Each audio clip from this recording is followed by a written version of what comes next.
Hey, this is Silent Solution. Today we'll see how to Amazon Web Service connected for Windows terminal. Let's go. This is my Windows file here.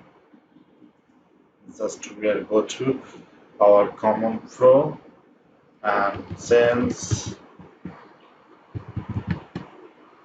downloads, we'll go to downloads file and uh, let's go and copy or just you will go to your EC2 instance and click here and connect. Here is your example. Let's go.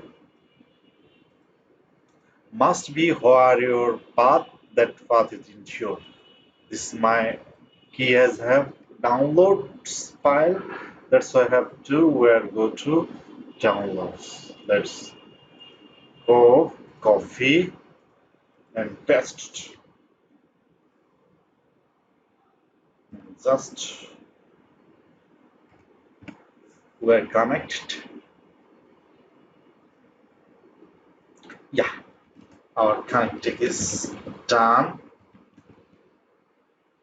This is